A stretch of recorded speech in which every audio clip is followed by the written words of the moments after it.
Assalamualaikum warahmatullahi wabarakatuh. Selamat sore pemirsa Cipanas TV di mana saja berada. Selamat berjumpa kembali.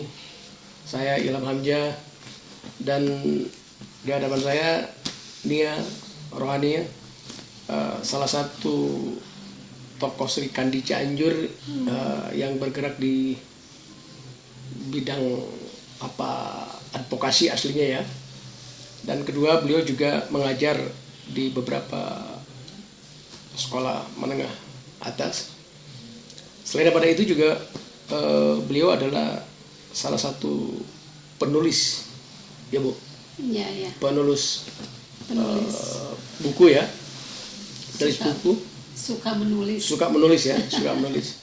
Baik, pemirsa TV Cipanas TV di mana saja berada, kami akan wawancara Ibu Nia Rohania. Selamat sore Bu Nia. Selamat sore Kang Ilham. Apa kabar? Baik, alhamdulillah. Tentunya sehat selalu ya. Sehat selalu, alhamdulillah. Pada saat pandemi berjalan di Kabupaten Cianjur ini, Ibu Nia selama ini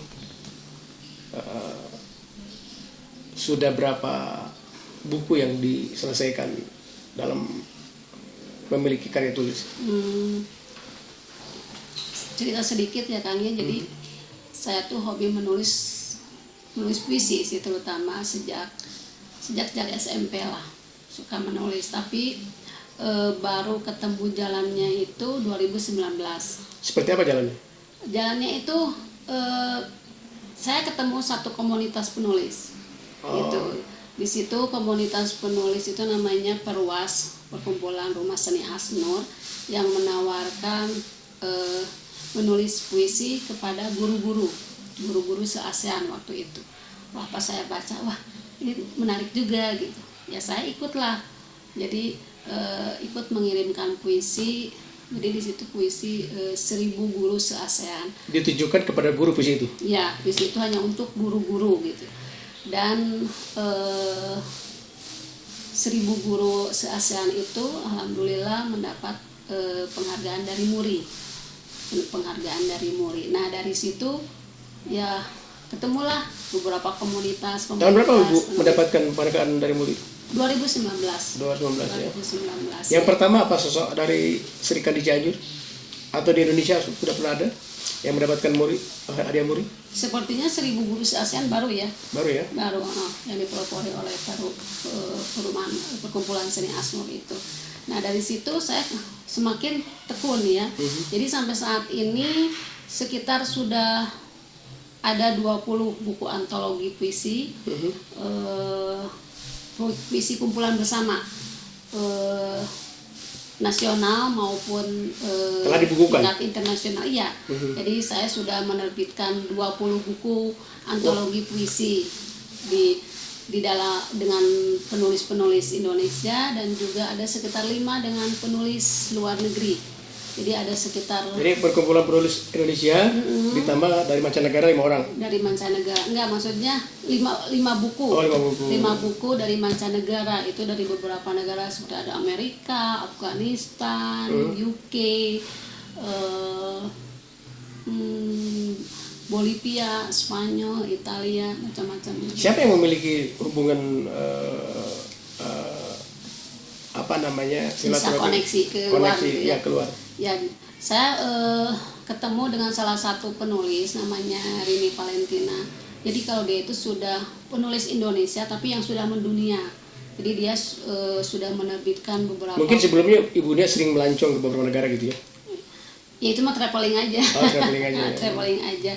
Tapi ketemunya dengan penulis-penulis dunia itu ya di komunitas, gitu. Jadi ya, dan terakhir ini saya menerbitkan satu buku antologi puisi tunggal.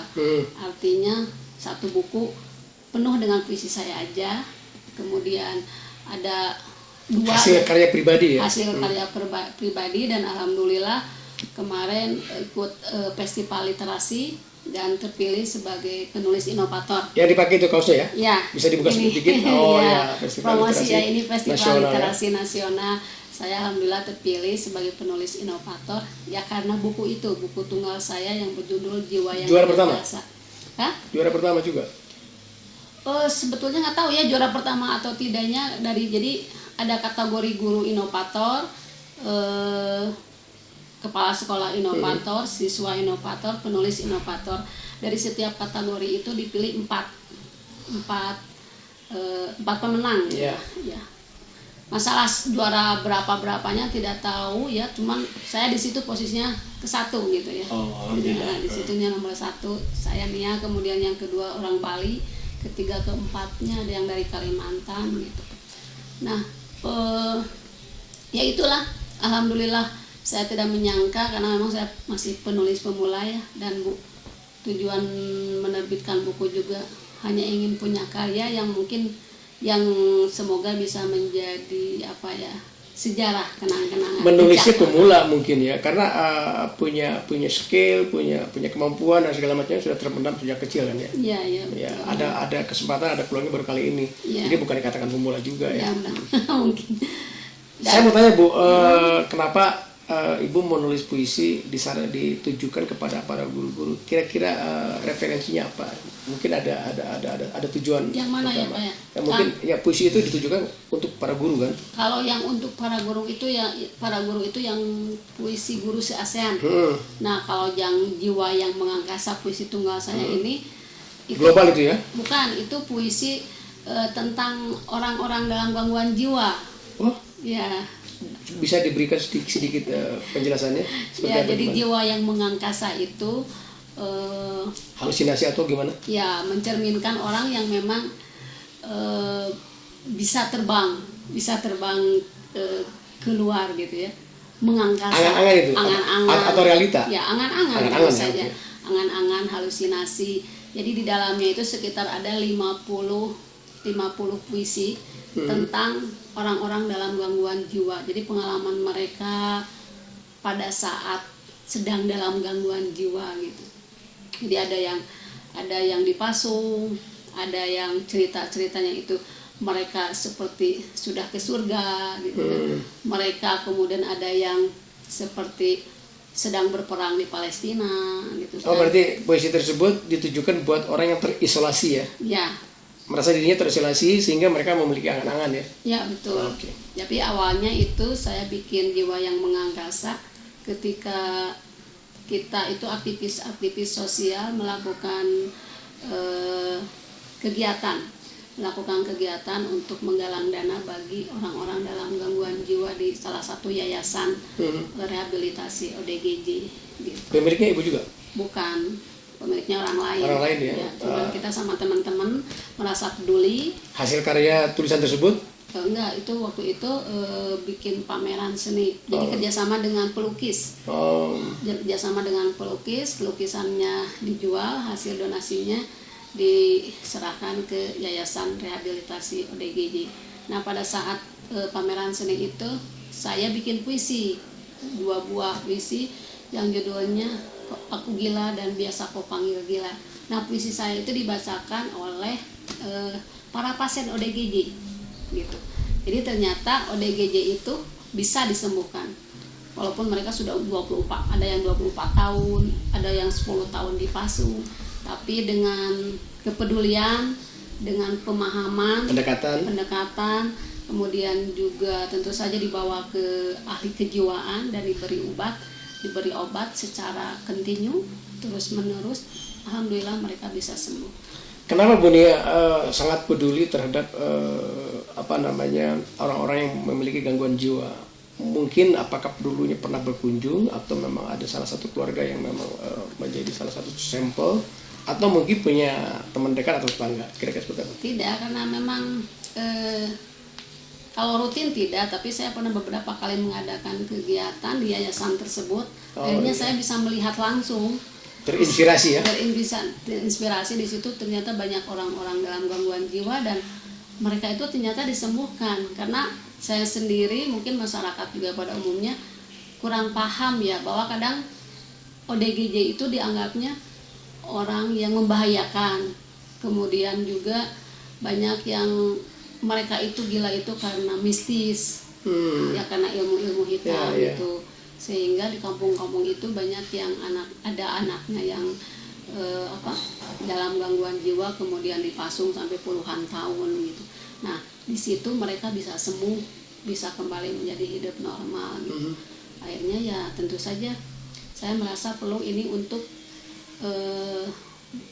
disebarkan pemahaman ini kepada masyarakat luas, agar masyarakat yang lain pun tahu bahwa ODGJ itu bukan makhluk yang membahayakan, tapi manusia yang bisa dikembalikan untuk hidup normal. Menurut Ibu Nia, awalnya mereka dipasung, ada hal apa sehingga keluarga atau orang tuanya atau siapapun yang memasung orang tersebut, ada masalah apa, atau memang mereka mendadak gila, atau memang yang lainnya, atau mungkin apa aja?